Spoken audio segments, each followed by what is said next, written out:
गोंयांत सध्या दाबोळे विमानतळ बंद जाता म्हूण आरती परती चर्चा चालू आसा।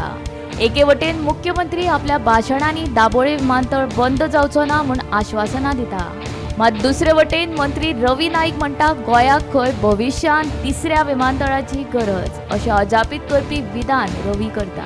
दाबोळे विमानतळ बंद पडटा ना सध्या तरी काय ना, चालू आसा, चालू उरतलो, दोन्ही चालू उरतले। आता आमचे खुबशे टुरिस्ट येतात आणि आनीकय येवपाक जाय म्हणून आमकां दोन एअरपोर्ट फुडें पावपाना, एक वेळार मागीर तिसरो करचो पडटलो। दोन एअरपोर्ट आमचे जे आसात आतां चलतले, वास्को तोय चलतलो आनी पेडण्याचोय चलतलो, कळ्ळें न्हू। म्हणजे कितें आसा, जितलें वाडटा तितले आमच्या लोकांकय जॉब मेळटा। आतां सपोज टॅक्सीवाले आसा, टॅक्सीवाल्यांक जॉब मेळटा, वास्कोय मेळटा आनी थंय पेडण्याय मेळटा। म्हणजे हे सगळे तरेचे प्लॅनिंग करून आमच्या सरकारान केला आनी तेजे लक्ष सगळें आसा।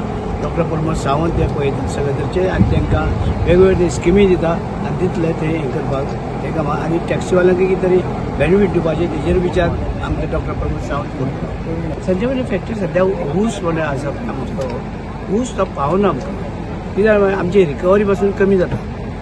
ऊस जे आसा आमच्या गोंयांत, उदक पळय आसा तांकां मेळना आनी उदक सगळें आमचे पंचान वयता, ते शकरो चड हांगा।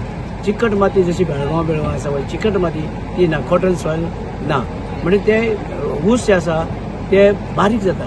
आनी तुमी हांगसरले पळया, बैलां पासून पळया, कर्नाटका बैल पळय, कोल्हापुरा बैल पळय, तशे उसय तेंगे तशें मोठे जाता। म्हणजे त्या प्रमाणे ते उसय मोठे जाता आनी ते हांगसरली जे आसा ऊसकार जे आसा ती रिकवरी कमी जाता, तांकां लुकसाण जाता हांकां। तेणी त्याच बरोबर ऊसा बरोबर तर आनीकय केले पिकावळ काडली, सगळं पपाय खपता, केळी खपता, कितें ते जर आमची सरकारान तेजे विचार करून आमच्या प्रमाणे आमची सरकार मुख्यमंत्र्याकडे उलयता, ते तयार आसा सगळे तरेचे पीक करपाक। Bureau report, Gomantak TV.